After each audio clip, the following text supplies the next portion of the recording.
செரிமான கோளாறுகளுக்கும் வயிற்றெரிச்சலுக்கும் சரியான ஒரு தீர்வு.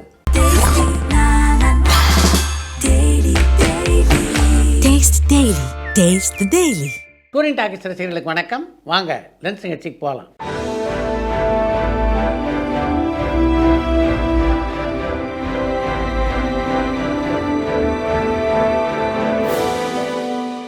என்னம்மா முதல் கேள்வி? இதய கோவில் படத்துல நடிச்ச நடிகர் கபில் தேவ் அதுக்கப்புறம் வேற ஏதாவது படத்துல நடிச்சாரான்னு செல்வகுமார் கேட்டிருக்காங்க. இதய கோவில் படத்தில் நடித்திருந்த கபில் தேவ் அதுக்கு பின்னால அந்த ராத்திரிக்கு சாட்சி இல்லை, என் ஜீவன் பாடுது, அர்ச்சனை பூக்கள் போன்ற ஒரு சில தமிழ் படங்கள்ல நடிச்சாரு. ஒரு காலகட்டத்தில் தமிழ் படங்கள்ல இருந்து மலையாள படங்களுக்கு சென்றவர் 90களுக்கு பிறகு எந்த படத்திலையும் நடிக்கல.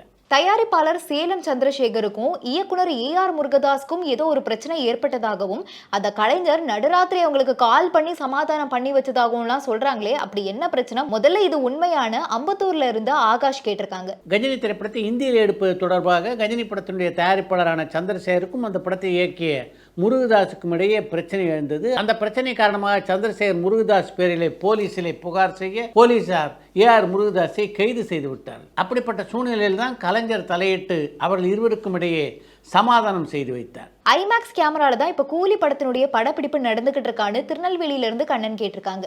இப்போது நடக்கின்ற கூலி படத்தினுடைய படப்பிடிப்பு ஐமேக்ஸ் கேமரா நடக்கல. ஐமேக்ஸ் கேமராவிலே படப்பிடிப்பு நடத்துறதை பொறுத்த வரைக்கும் அது அமெரிக்காவிலேயே நடத்தினாங்கன்னா தான் கொஞ்சம் காஸ்ட் எஃபெக்டிவா இருக்கும். கோட் படத்துக்கு அப்புறமா வெங்கட் பிரபுவோட சம்பளம் உயர்ந்திருக்கா? அடுத்து என்ன படம் அவர் எடுக்க போறாருன்னு செண்பகராமன் தோரணமலையிலிருந்து கேட்டிருக்காங்க. கோட் படத்தை தொடர்ந்து சிவகார்த்திகேயன் கதாநாயகனாக நடிக்கின்ற படத்தை தான் வெங்கட் பிரபு இயக்கியிருக்கிறார். அந்த படத்தை பொறுத்த வரைக்கும் சத்யஜோதி பிலிம்ஸ் நிறுவனம் தான் அந்த படத்தை தயாரிக்குது. அந்த நிறுவனத்தோடு ஏற்கனவே சம்பள விஷயம்லாம் பேசி முடிவெடுத்து விட்டார். அப்படின்றனால அந்த படத்தில் வெங்கட் பிரபு தன்னுடைய சம்பளத்தை உயர்த்துவதற்கான வாய்ப்பு இல்லை.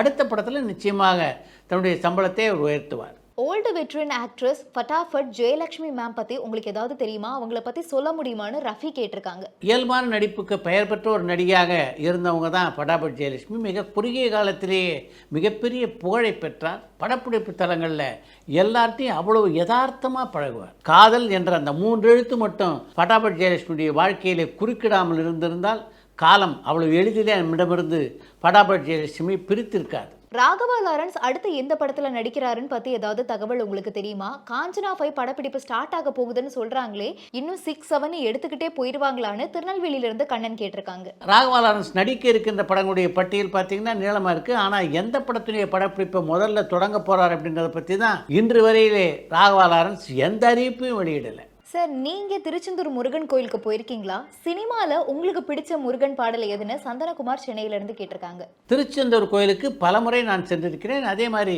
தூத்துக்குடிக்கும் பலமுறை செல்லக்கூடிய வாய்ப்பு எனக்கு கிடைத்திருக்கிறது. தீபாவளிக்கு விடாமுயற்சியும் பொங்கலுக்கு குட் பேட் அக்லி படமும் ரிலீஸ் ஆகும்னு சொல்றாங்களே, அதுக்கு வாய்ப்பு இருக்கான? அமர்தேஸ்வரன் குவைத்துல இருந்து கேட்டிருக்காங்க. தீபாவளிக்கு எப்படியாவது விடாமுயற்சி படத்தை கொண்டு வந்துடணும் அப்படின்னு தான் அந்த படக்குழுவினர் முயற்சி செய்து கொண்டிருக்கிறார்கள். அப்படி முடிச்சிட்டாங்கன்னா நிச்சயமாக குட் பேட் அக்லி திரைப்படம் பொங்கலுக்கு வெளியாகிவிடும். கோட் படத்துல உண்மையை சொல்ல போனா எதுவுமே இல்ல. அந்த படத்துல அழகிய தமிழ் மகன் மாதிரி விஜய்க்கு எதிரி விஜயே தான், ஆனா மோகன் தான் வில்லன்னு சொல்லி நல்லா மார்க்கெட்டிங் பண்ணிருக்காங்களே, இது தப்புன்னு உங்களுக்கு தோணலையான்னு சாத்தூர்ல இருந்து ரவிக்குமார் கேட்டிருக்காங்க. பெரிய கதாநாயகர் நடிக்கின்ற படங்களை இப்பெல்லாம் ஒரு வில்லனோட நிறுத்திடுறாங்களா என்ன?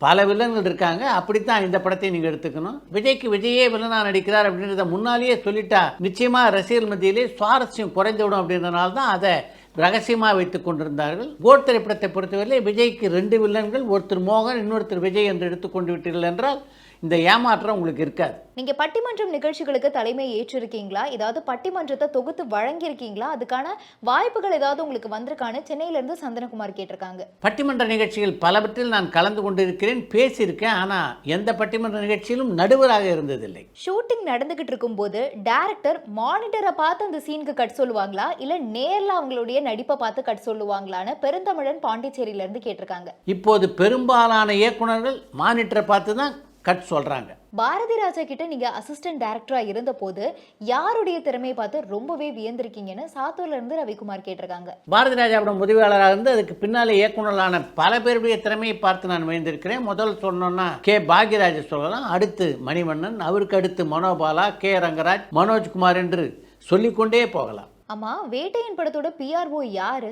வெளிமாநிலங்கள் பிஆர்ஓ அவங்களுடைய வேலைகளை சரியா தான் செய்யறாங்களா? ஏன்னா தமிழ்லயே பெருசா படத்துக்கான எதிர்பார்ப்பு இல்ல. வெளிமாநிலங்கள்ல வேட்டையன் படம் பத்தின எந்த அப்டேட்டுமே போகிறதே இல்ல. அவங்க என்னதான் பண்றாங்கன்னு மதிஷாந்த் ஸ்ரீலங்கால இருந்து கேட்டிருக்காங்க. ஒரு திரைப்படத்தை பற்றிய செய்தி உலகம் முழுக்க கொண்டு போய் சேர்ப்பது தான் அந்த படத்துடைய பத்திரிகை தொடர்பாளர் வேலை. ஆனால் அந்த முடிவை அந்த பத்திரிகை தொடர்பாளர் மட்டும் எடுத்துட முடியாது. அந்த படத்தினுடைய தயாரிப்பாளர் அதுக்கு உதவியாராக இருக்கணும்.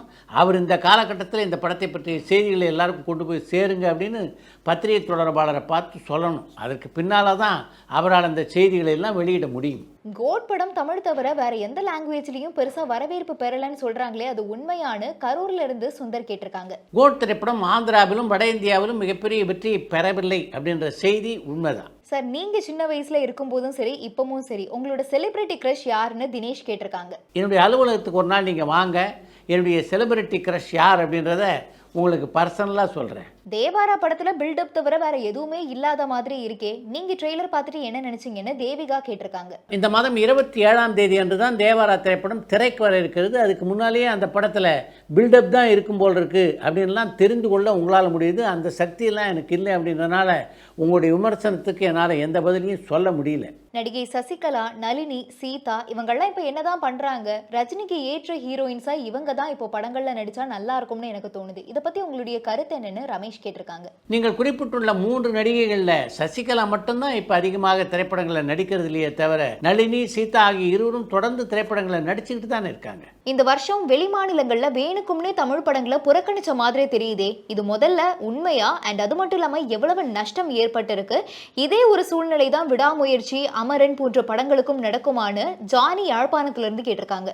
இந்தியன் 2, சந்திரமுகி 2, ரத்னம், ஜப்பான் போன்ற திரைப்படங்கள்லாம் தமிழ்நாட்டில் ரசிகர்களால் ஏற்றுக்கொள்ளப்பட்டதா? தமிழ்நாட்டிலேயே கொண்டாடப்படாத அந்த படங்களை அண்டை மாநிலத்தவர் எப்படி ஏற்றுக்குவாங்கன்னு நீங்கள் நினைக்கிறீங்க, எதிர்பார்க்குறீங்க? கோட் படத்துடைய ரிவ்யூ மிக்ஸ்டா தான் இருக்கு. இது கட்சி பொதுக்கூட்டத்துல பிரதிபலிக்குமான்னு தினேஷ் கேட்டிருக்காங்க. முன்னணி நடிகர்களும் சரி அவருடைய ரசிகர்களும் சரி விமர்சனங்களுக்கு மிகப்பெரிய முக்கியத்துவத்தை கொடுக்கறது இல்லை. படத்தினுடைய வசூல் என்ன அப்படின்றதான் பார்க்குறாங்க. அப்படி பார்த்தீங்கன்னா கோட் திரைப்படம் மிகப்பெரிய வசூலை செய்து கொண்டிருக்கிறது. அதனால் அந்த வெற்றி விஜயனுடைய தமிழக வெற்றி கழக மாநாட்டிலும் எதிரொலிக்கும். எஸ்.ஏ. சூர்யா அடுத்து ஏதாவது படத்துல ஹீரோவா நடிக்கிறாரா? அவரே இயக்கி ஒரு படத்துல அவரே ஹீரோவா நடிக்கிறதுக்கு வாய்ப்பு இருக்கான்னு சங்கர் மதுரையில இருந்து கேட்டிருக்காங்க. இப்போதைக்கு எஸ்.ஏ. சூர்யா எந்த படத்திலும் நடிக்கல. தானே ஒரு படத்தில் நடித்து அதை இயக்குகின்றன இப்போதைக்கு சூர்யாவிடம் இல்லை.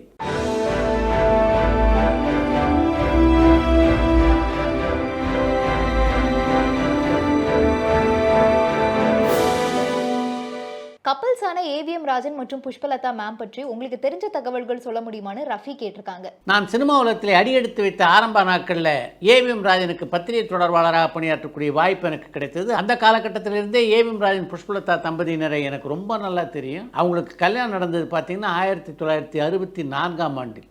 ஏறக்குறைய 60 ஆண்டுகள் ஆச்சு.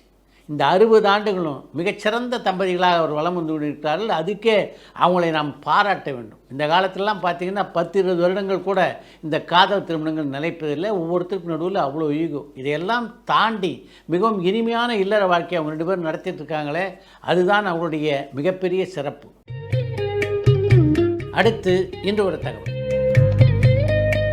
தமிழ் சினிமா ரசிகர்கள் பெரிதும் விரும்பிய ஜோடின்னா அது கமல் ஸ்ரீதேவி ஜோடி என்று தாராளமாக சொல்லலாம். ஸ்ரீதேவியோடு பல திரைப்படங்களில் இணைந்து நடித்துள்ள கமல்ஹாசன் ஸ்ரீதேவியை எப்போ முதலாக சந்தித்தார் தெரியுமா? 3 முடிச்சு திரைப்படத்தின் படப்பிடிப்பின் போது தான் முதலாக சந்தித்தார். 3 முடிச்சு படத்துக்கு பின்னாலே பல படங்களை நாங்கள் ஜோடி சேர்ந்து நடிச்சிருக்கோம் அப்படின்னாலும் என்னை தன்னுடைய நடிப்பால் ஸ்ரீதேவி அசர வச்ச படம்னா அது மீண்டும் கோகிலா திரைப்படம் தான் என்று ஒரு பத்திரிகை பேட்டியிலே பதிவு செய்திருக்கிறார் கமல்ஹாசன். கமல்ஹாசனை பொறுத்த வரைக்கும் அவருக்கு ஆதர்ச நடிகையாக இருந்ததுன்னா அது 2 பேர் தான். ஒன்று சாவித்ரி, ஒன்று பத்மினி. அவங்க 2 பேருக்கும் நான் தீவிர ரசிகன் என்று பல பத்திரிகை பேட்டிகளிலே குறிப்பிட்டுள்ள கமல்ஹாசன் அந்த 2 நடிகைகளுக்கு பின்னால் நான் ரசிகன் அப்படின்னு சொல்லிக் கொள்கிற அளவுக்கு இந்த காலகட்டத்தில் எந்த நடிகையும் இல்லையே அப்படின்னு நான் பல முறை ஏங்கியிருக்கிறேன். அந்த இடத்தை இட்டு நிரப்ப வந்த நடிகை தான் ஸ்ரீதேவி என்றும் குறிப்பிட்டிருக்கிறார். 16 வயது நிலை படத்தினுடன் ஸ்ரீதேவி நடித்துக் கொண்டிருந்த போது சக நடிகை அப்படின்ற அளவில் தான் நான் ஸ்ரீதேவியை பார்த்தேன். ஆனால் மீண்டும் கோகிலாவை அவருடைய நடிப்பை பார்த்ததுக்கு பின்னால அவர் மேலே எனக்கு இருந்த மதிப்பும் மரியாதையும் பல மடங்கு உயர்ந்து விட்டது என்று பதிவு செய்திருக்கிறார் கமல்ஹாசன். இத்துடன் இன்றைய லென்ஸ் நிகழ்ச்சி நிறைய பெறுகிறது. மீண்டும் அடுத்த லென்ஸ் நிகழ்ச்சியிலே சந்திப்போம். நீங்கள் ஒரு பரபரப்பான நடிகராக இருக்கீங்கன்னா அதுக்கு காரணம் சுப்பிரமணியபுரம் தான். அந்த படத்தில் நீங்கள் ஒரு சூழ்நிலை காரணமாக நடிச்சிங்க. ஆனால் அதுக்கு முன்னாடியே நடிக்கணுன்ற ஆசை எங்கேயாவது இருந்ததா சசிகுமார் மனசுக்குள்ள? சார் இருந்திருக்கலாம். ஏன்னா நான் ஸ்கூல்லே வந்து நடித்து தான் டைரக்ட் பண்ணேன். ஸ்கூல் பிளேயில் அதுலேயும் நடிச்சிருக்கேன். நம்ம நடித்தனால பண்ணலான்னு தோணியிருக்கலாம். நீங்கள் நடித்தது அவ்வளோவா சரியில்லை அப்படின்றது முதல்ல நீங்கள் உணர்ந்தீங்களா இல்லை வேறு யாராவது சொன்னாங்களா? எல்லாருமே என்னோட கேமராமேனு, என்னோட அசிஸ்டன்ஸு, நான், எனக்கே தெரிஞ்சது ஐயோ நம்ம சரி. அவங்களும் சொல்கிறாங்க பரவாயில்ல நம்ம நல்லா தான் டைரக்ட் பண்ணுறோன்னு. எப்போ தோணிச்சு அந்த படப்பிடிப்பு? சார் கடைசி வரைக்கும் நம்ம பண்ணுறோமான்னு யாருக்கும் ஒரு பயம் இருக்குது சார். முதல் படம் டைரக்ட் இல்லை சார். பரபரப்பான சினிமா செய்திகள், நட்சத்திரங்களின் பேட்டிகள், சினிமா வரலாறு ஆகியவற்றை பார்க்கவும் படிக்கவும் உங்களுக்கான இணையதளம் tourantalkies.co.